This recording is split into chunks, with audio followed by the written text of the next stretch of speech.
Make-A-Wish cakes! Don't miss Trump next time.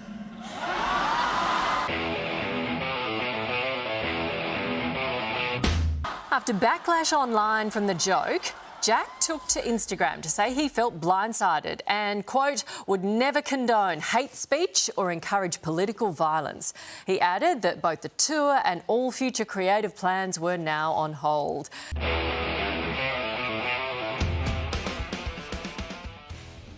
Jack Black, Kyle Gass, two friends, inseparable, steadfast, loyal, a friendship so strong that together they make Tenacious D, everyone's favourite parody rock band.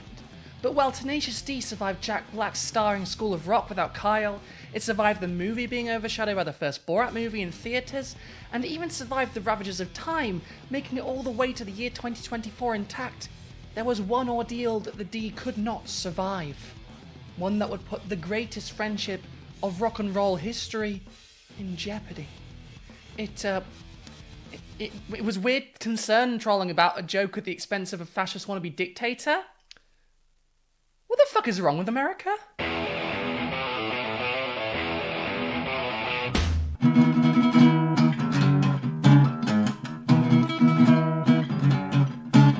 I do not need a bandmate.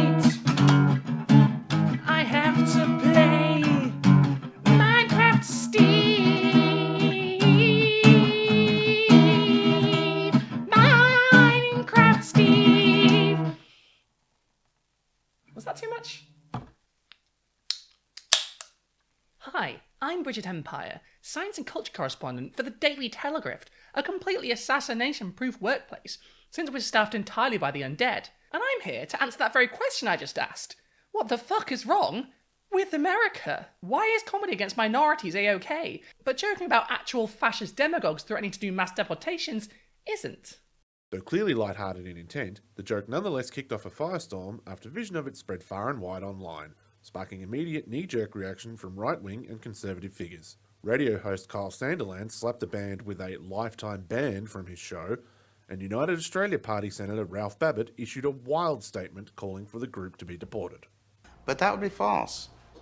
It would be wrong. I mean, if you've been a Tenacious D fan for as long as I have, you'll have heard them sing about burning down City Hall, having questionable things done to them by the literal devil, and worst of all, making an aggressively mid-third album. All equally awful things with which to curse our ears, but this... Listen, it's only been about a week since the whole Trump almost swimming with the fishes incident happened at the time of writing this, and it already feels like it's been 3 years. What's more, since Joe Biden dropped out, rapidly aging a video I put out 2 days prior, and the narrative around the election completely flipped upside down, the only real lasting consequence of that attack was the breakup of Tenacious D. That line was stolen from a tweet, but it was a heck of a tweet, so go give it a like. Piss off the website's owner by undermining his precious boy candidate and his handpicked vice president, who definitely did not fuck a couch. Or a dolphin. If they want to call me weird, look, I've got my wife here, I've got 3 beautiful kids at home, I'm a normal guy who wants to live the American dream and... Okay, so here's how I'm thinking. Freeze peach. Take 2 cups of flour. Oh, sorry, that's the wrong script. That's from my upcoming cookbook, Cooking with Columnists, in which I bake Hadley Freeman into a pie and cook Brendan Neal over a spit. Where was I? Ah yes, free speech. Who has it? Who doesn't? Who does it protect? Who doesn't it? Well, over the last few weeks, we've received an unfortunately very firm answer to those questions. Weirdly, for the very first time in American history, one comedian does not have free speech. But not for the reasons that most comedians would have you believe they're being silenced. You see, no matter what Dave Chappelle, Ricky Gervais, or whoever the fuck else has jumped on the anti-trans circuit would have you believe, free speech isn't taken away from you for being a bigot, for lecturing people on how X minority are bad, or even for committing literal sex crimes. Louis C.K. won a goddamn Grammy, for God's sake. No. The one thing that comedy acts are forbidden from joking about is Donald Trump getting the old JFK treatment. The thing is, though, if we're being honest with ourselves, comedians have joked about a lot more grim subject matter for decades. I have to catch a flight to California. I can't get a direct flight. They said they have to stop at the Empire State Building first. I mean, is fucking Gilbert Gottfried making a 9/11 joke when the rubble of the Twin Towers have barely stopped smoking really less bad than Kyle Gass? as a part of a joke on the stage with Tenacious D saying, "Next time, don't miss"? Happy birthday, dear Kyle. Happy birthday. Make a wish, Kyle. Don't miss Trump next time.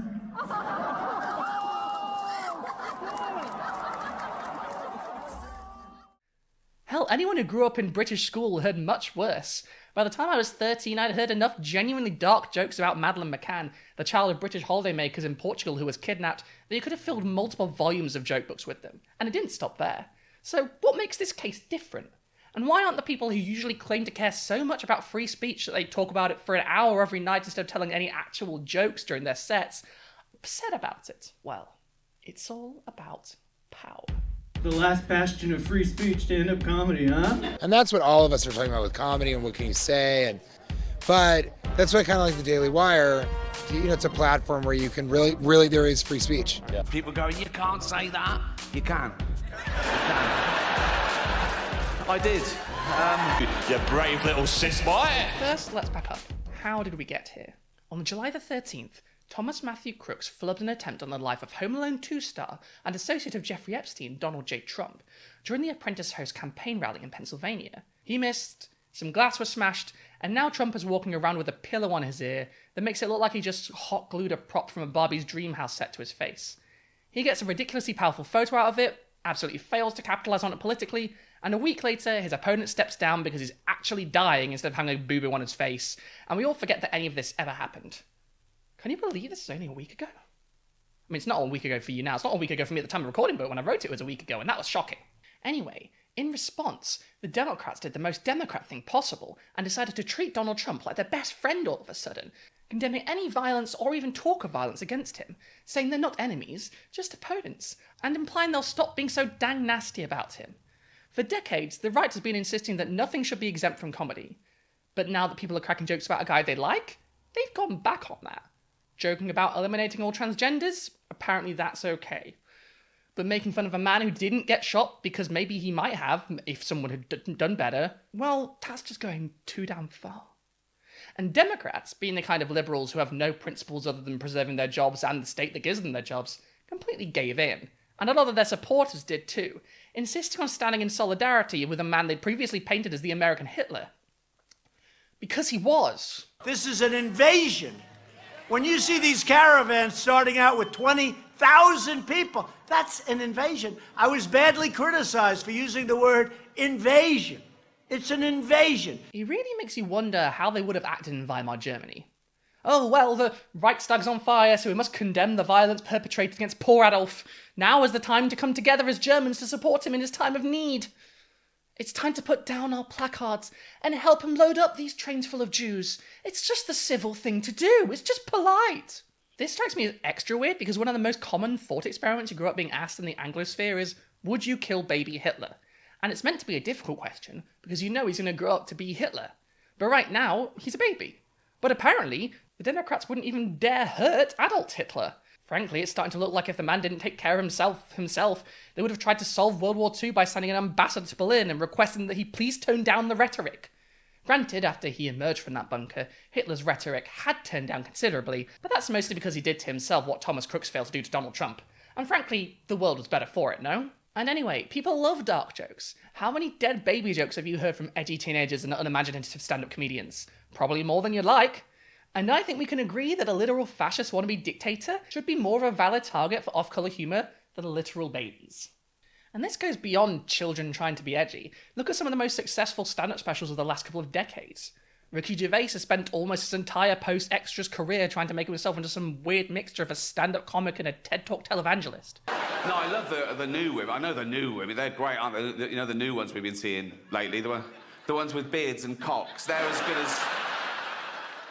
Dave Chappelle, who has given up any pretense of trying to make the anti-trans parts of his comedy funny instead of a live boomer Facebook rant, spends multiple specials making out like trans people are monsters that don't belong in public. That's apparently not enough to get them dropped from their agencies, from their insurance companies. It's not enough to make their friends and colleagues distance themselves from them public statements. In fact, all it did is make them more notorious. make Netflix give them more money and more airtime. And worse, because they begin to think they're being persecuted for receiving mild criticism for this stuff, even as their careers continue to blow up and the money keeps coming in. Because people not liking your jokes is abusive behavior now, apparently. Yeah, I mean, one of the things that I love the most about stand-up and comedy in general is that it is supposed to be the last bastion of free speech. Supposed to be. It is supposed to be you are paid, or we're paid or not, you're there to deliver the truth to people in a comedic setting so that even if you hit them with a hard truth, it's funny and that makes it acceptable to say. That's facts. But somehow that has gone away a little bit. Dave Chappelle has been so concerned about this that he started popping up at other people's shows people didn't expect him at or pay to see him at. Whether at a John Mulaney stand-up show or at a Foo Fighters gig, or just randomly getting in the lineup at Saturday Night Live next to a bunch of trans allies like a black Ghislaine Maxwell.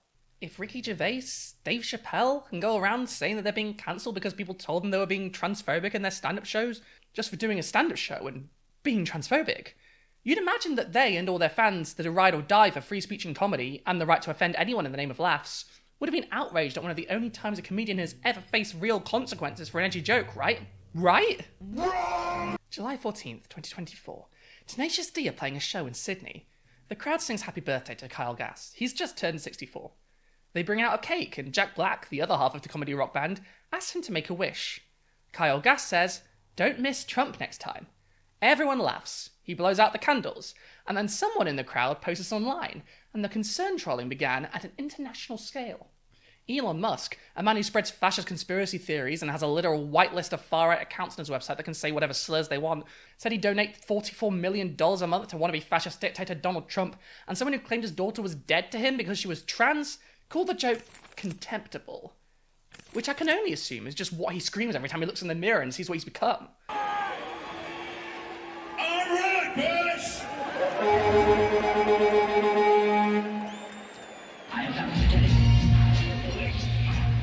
An Australian senator called for Kyle Gass to be deported, saying, "To advocate and wish for the assassination of a president is egregious, disgusting, filthy, evil, and not acceptable in any way, shape, or form." This was not a joke. He was deadly serious when he wished for the death of the president. No, he wasn't, Ralph. Have you heard of comedy? I see why the right wing likes to do this. It feels so smug to be able to have this as a defense for once. Senator Babbitt, however, did not see it that way. Anything less than a This accent is terrible. I'm so sorry, Australian fans. Anything less than a deportation is an endorsement of the shooting and the attempted assassination of Donald J. Trump, the 45th and soon-to-be 47th President of the United States. Which is a bit of a stretch, you have to admit. When people make off-colour jokes about, say, 9/11, they're not literally saying they support the efforts of Al-Qaeda and will work tirelessly to end the global pariah that is the United States of America. If they do, then Al-Qaeda is a lot more popular than I thought it was. What's my stance on 9/11? It was a tragedy. I mean, we lost 19 of our best guys. Following these events, the rest of the tour was cancelled, and all future Tenacious D performances and plans were scrapped. The band was apparently dropped by its insurance company, and Kyle Gass was even dropped by his talent agency for this frankly very mild joke. Most disheartening of all, instead of standing by his friend of literal decades, Jack Black decided he would rather play Steve in Minecraft and stick to his principles or lifelong friendships. Despite him having said much harsher things himself in the past, including joking about Trump specifically, he posted on Instagram, "I was blindsided by what was said at the show on Sunday. I would never condone hate speech or encourage political violence in any form. After much reflection, I no longer feel as appropriate to continue the Tenacious D tour, and all future creative plans are on hold. I am grateful for the fans for their support and understanding." Kyle Gass also apologised. "The line I improvised on stage Sunday night in Sydney was highly inappropriate, dangerous, and a terrible mistake. I don't condone violence of any kind in any form against anyone. What happened was a tragedy, and I'm incredibly sorry for my severe lack of judgment. I profoundly apologise to those I've let down and truly regret any pain I've caused." Despite however much the pair walked back their, again, very mild joke, the tour was cancelled. Gass was dumped by his agent, and mere days later, despite all the calls for unity from centrists, Trump was back on stage at the Republican National Convention, calling for violence and lying out his teeth. His bid to become America's Hitler very much on track. The opposite. We stopped the invasion, but the invasion that we stopped was peanuts by comparison to what happened after I left. Look at what happened after I left. They took over our country. And you know what? You could have predicted that. I bet Kyle did. So where are all the free speech warriors, I hear you ask? This is a genuine case of someone being silenced for telling a joke. Not even a very offensive one. Not only that, he's apologised. It's not like this was joking about an attempt on just anyone's life either. No, the man Kyle Gass was joking about already attempted an insurrection. He already tried his very own beer hall putsch, and his detailed plans ready on how he's going to install himself as a dictator. So if anyone's fair game, this guy is, right? The usual free speech crowd is always popping up whenever someone spreads lies about trans people, is outed as a sex pest, says racial slurs, does blackface, and a bunch of other things with the "it's just a joke" refrain, as if anything can be forgiven, as long as it's said with a certain sprinkling of whimsy. But when their boy is targeted, no joking allowed. This is a time for seriousness, and offence will be taken. Facts don't care about my feelings. And it gets significantly more vulgar. Like, a lot more vulgar. Consequences will be felt for your joke. So, what's the matter, guys? Can't take a joke? You, offended? What's the matter, guys? Too challenging for you?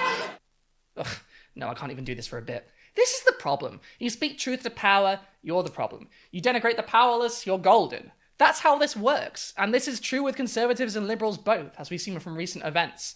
For centrists, presidents are beyond reproach. For the right, presidents that they agree with are beyond reproach. But I'm not centrist or on the right. I'm on the left.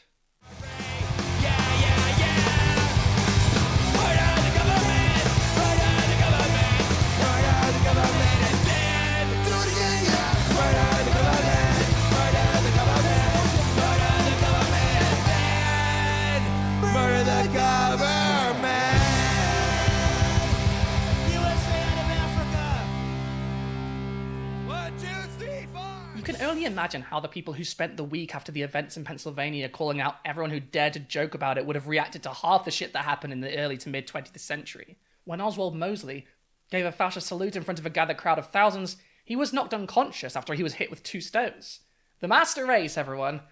Come on, it's funny. He's a fascist. He thinks he's genetically superior, and he can't even wave to his fans without getting whacked by some rogue earthbender. In 1962, old Oswald tried it again and got absolutely pummeled in London along with his black shirts by a crowd that threw rotten fruit, stones and coins at him, booing and yelling, "Down with the fascists." Based. These were objectively right. We know what fascists want. We should spend every moment they're in public telling them extremely loudly and obnoxiously to fuck off. They want to do unspeakable things, so don't let them speak. Now, trying to do this thing now would result in, well, a group of people from Just Stop Oil just got 5 years in prison for thinking about maybe doing a protest on a Zoom call. Whereas a race riot in Southport in which Islamophobic screeds are chanted and a violent mob based on the blood of brown people happened today at the time of writing, and what are the odds anything will be done about it? In fact, now I'm filming this, it's got worse. These are all over the country. And the Prime Minister won't even call it Islamophobia. Protests, speaking out against power, they're not allowed. Challenging the status quo? That's dangerous. Gangs of fascists, mobs drunk on the Islamophobic rhetoric shoved down the throats of the general public since September 2001, anti-immigration, demonising, scapegoating of the most desperate and poor in our society by all political parties and the media? Well, that's fine, apparently, because they're not going to threaten the power structures that are already in place. Just look at the way the US has smeared the Campus Palestine protesters across the country's little Gazas, with Josh Shapiro, potentially the next Vice President of the United States of America, comparing student protesters to the literal KKK, with the US government sending police to violently crack down on peaceful protests. It is past time for the university to act, to address this, to disband the encampment, and to restore order and safety on campus. Ultimately, the kind of centrist that would rather give speeches condemning those that joke about a fascist getting taken out rather than taking us all out, as he's planning to, are perfectly comfortable with race riots, fascist gangs, and police violence. Because ultimately, their project is the preservation of the status quo. And what is fascism but the immune system of a capitalism in decay, violently suppressing anything that offers a way out, and taking us all down into the decay with it. Speaking of decay, for the right as compared to the centre, the way they view humour as it pertains to political violence is perhaps more interesting. For the right, joking about minorities is good. Those transgenders, those Muslims, they've had it coming. They've had it too good for too long. But you make white people the butt of the joke? That's right out. Obama? They all but called him the N-word. But you make fun of Trump? Well, then you're making fun of America. But while the mainstream Democrats might not be cool with you making fun of minorities, at least in the way that the right does, where it's literally just punching down without even an attempt at an actual comedic structure, they're also very protective of the mechanisms of state power. The institutions of the United States government are sacred to them. And that includes the president, even paradoxically, if that president is explicitly planning to destroy those institutions and remake them in his own image. You won't have to do it anymore. 4 more years, you know what? It'll be fixed, it'll be fine. You won't have to vote anymore, my beautiful Christians. I love you, Christians. I'm a Christian. I love you. Get out. This instinct to protect the current order, to maintain the hierarchies that make up the current status quo, is what makes centrism so bad at fighting fascism. You can see it even in this silly little situation. The centre drops everything to reach out with kindness and messages of unity to a man who literally wanted them executed on January 6th. They are incapable of fighting back. In terms of the mechanisms of state, they take Michelle Obama's words to heart. When they go low, we go high. So when a mob enters the Capitol with the explicit goal of taking Nancy Pelosi to the end of a rope, only 3 years later, they're acting like the person who made that happen should be sent a teddy bear and some flowers. He's just another politician like us, except no, he's not. This man even tried to have his own vice president killed.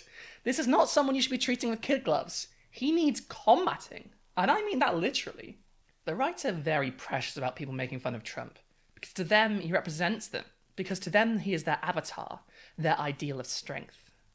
The worst thing you can do to these people is laugh at them. And if you doubt that, look at the way Republicans in the US are currently melting down at the Democrats calling them weird. On my show today, I talked a little bit about the sort of weird slur and the fact that they're using this.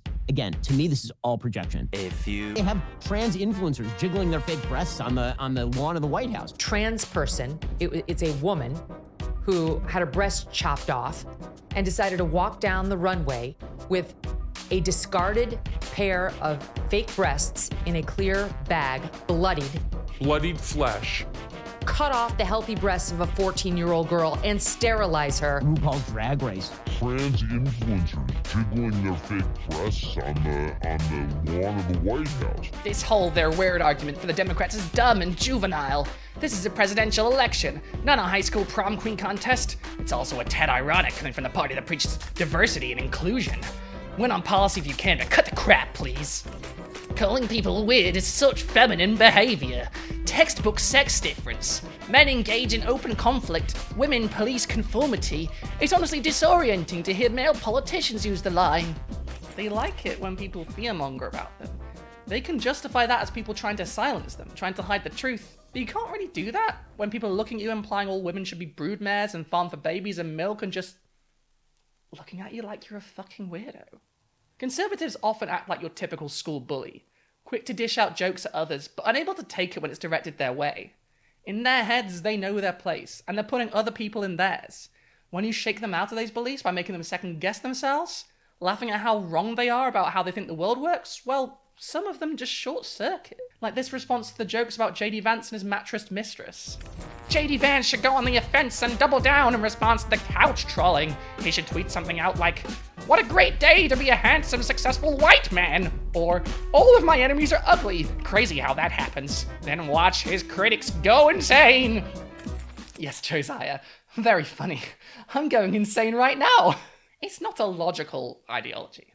Kyle Gass joked about Trump. Republicans joked about much worse stuff about Obama for a decade, and those honestly barely counted as jokes. A lot of their humor is just going, "Look at the people we hate, aren't they hateable?" Which only is going to hit if you already agree with them. And even then it's got to be well structured to work properly, right? Just look at the Daily Wire comedy Lady Ballers. It's just one long transphobic joke with exactly one note. If you don't think trans people existing is inherently a ridiculous concept, then it loses the one joke it has, and it's just nothing. One of the reasons this doesn't work, aside from it just being really badly written, is that it's not clever. It's trying to do a whole movie out of just pointing and laughing at someone different. School bully shit. Once you've decided the person that's being laughed at isn't deserving of it, what is there to laugh at? The weird person in that scenario is the person picking someone out and trying to make them an outcast when they're just trying to go out their day. Now, if it were Trump being laughed at, look at the shit he's done. Look at the shit he wants to do. He frankly has done something to deserve it. I don't think people joking about pissing on random people's graves is necessarily funny. It's fucking weird. But if you joke about pissing on Margaret Thatcher's grave, because she ruined the lives of thousands, if not of millions of people. And there's something about someone who demanded so much respect and made so much suffering for others, not being able to prevent people from demonstrating what they really think of her once she's gone, that just, it fills me with joy. But maybe that's just me. Maybe I'm mean. I'm open to the idea that I'm too mean to Margaret Thatcher's ghost, but she's burning in hell, so she's never going to find out. Speaking of burning, I was joking about the Reichstag fire earlier as a parallel to the way Republicans and Democrats were both riling around Trump after the attempt on his life, but if you know your history, you'll know that Hitler did not come to power by his own merits. He was a junior partner to Hindenburg, who chose to partner with him rather than with the left, and this happens over and over again. The centre sees that the left's plans would fundamentally alter the nature of their beloved institutions, and they guard against it as if trying to kill a horde of vampires. But they have no such wariness of the far right, who rely on the rightward drift of a centre terrified of capitulating to the left to take power themselves. There is no better demonstration of this than what's happening right now in Britain. Labour fed into far-right rhetoric to win Tory votes. Now there are pogroms in the streets. They've attacked people, property and the police, and are responsible for some of the most serious and sustained public violence the UK has seen in a decade. But who are the anti-immigration protesters taking part in riots across the country? And the far-right's plans for the institutions the Democrats hold so sacred are not to provide healthcare, childcare, food, shelter for all like the left would like to do, but instead to spill the blood of their enemies. And who are their enemies? Well, just because you've gone high, that doesn't stop them from going low. And when there's so much distance between you, you can't reach up and stop them without falling. And they're waiting. After all, what comes up must come down. And it's not like the hypocrisy of the right on this isn't patently obvious. Just after I finished writing the second draft of the script, I actually saw the perfect example of this. Tucker Carlson and Fox News guest Nick Sauter posting a picture of Billy Joe Armstrong from Green Day, holding up a Trump mask at a show with "idiot" written on his forehead, an obvious reference to the band's most well-known song and album, American Idiot, which was about the Bush administration. This was mild, and actually even less offensive than the joke that got Kyle Gass rat-fucked. But when you criticise the big, strong, special boy, conservatives act like you've drowned a puppy. So Nick was furious. Green Day had a concert here in D.C. last night. They decided it'd be a good idea to hold up a separate Trump head, just 2 weeks after he was in the head. These people are sick. And to be fair, they are sick. That's what I'm always saying about Green Day, although I take it from the rest of Nick's tweet that he meant something else by that. Anyway, not a few short hours before that, our sensitive boy Nick, who obviously abhors even the mildest reference to violence against politicians, was celebrating the assassination of Ismail Haniyeh, an attack that effectively prevented any chance of a ceasefire in the Middle East, and an act that risks causing literal World War III. In response to this, Nick said, "Good riddance," and "he died like a dog," cry laughing emoji, whimpering, screaming. I'd ask why he's so offended by references to what happened to Trump while he actually celebrates and laughs at worse things done to other political leaders, but I suspect we all know quite well why he thinks the way he does. Democrats and parties like them will too not refrain from using the same authoritarian measures they fear from people like Donald Trump against the left. The pro-Palestine student protests across the United States were put down with force. Police beating up and arresting students all over the country for the high crime of sitting on a lawn in their university and demanding that the lives of Palestinian people be spared. In the UK, members of the protest group Just Stop Oil were given years in prison for just planning to block a road. The Democrats in the US and the Labour Party in the UK see no hypocrisy in deploying violence and the full weight of their carceral systems against those who ask them to do more against the indefensible, even while they proclaim themselves on the moral high ground. These too are issues of free speech. The right to protest is fundamental to the very idea of democracy, or so these parties say. And yet, not like that. Please. You can protest things that don't matter. You can hold up an eaten mess in front of Downing Street, but climate change? Palestine? No, that's beyond protest. I'm sorry, that's too far. And this is the same energy that brought down Kyle Gass recently. In his joke, they saw a threat to the very office of the president itself, when all it really was a dark jab at someone who would very much have liked the event being joked about to have become his very own Reichstag fire. A justification for his conquest. Anyway, he failed to do that, so that's good. But the protests are still being shut down. At the time of writing this, Netanyahu was speaking in Washington, and the police were assaulting protesters for having the gall to hold up signs near him. In the UK, the Labour Party fired 7 of their own MPs for voting to end child poverty. So, fuck it. In times like this, sometimes you need to joke. And the people who deserve to be butts of those jokes do often sit in the Oval Office or in 10 Downing Street.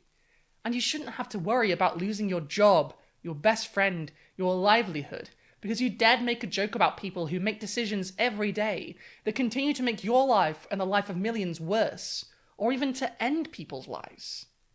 If you can't make fun of people who just gave a standing ovation to the Hitler of this generation, well then nothing's worth making jokes about. Honestly, with the things they've ignored, with the things they've enabled, with the things they've applauded, they should be grateful the only consequences they're facing are jokes.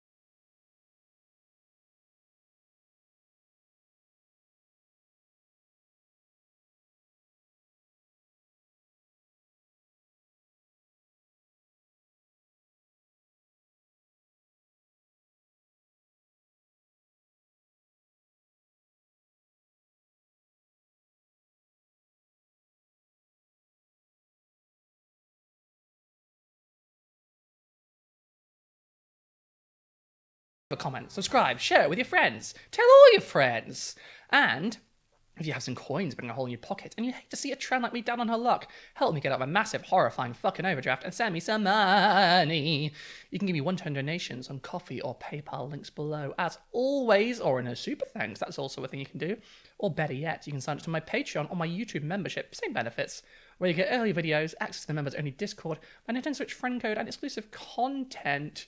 Also, I'm going to start streaming soon probably, or I'll try to, so you can get more stuff from me if you like, if the internet's good. If it's not, then I'm very sorry. But if you sign up for those those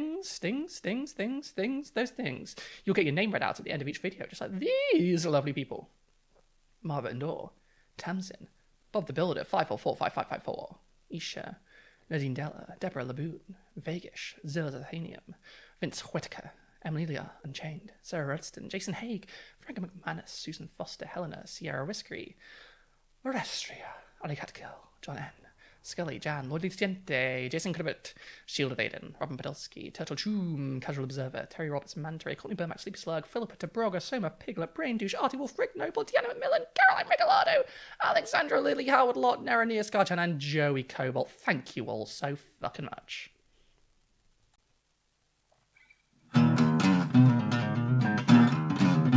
Liberals.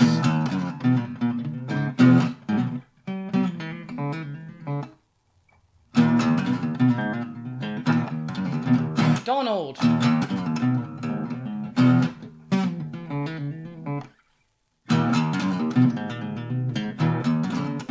Fascists.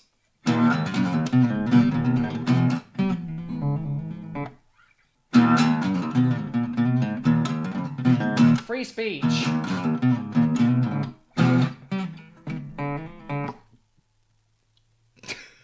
haven't played that one for a while.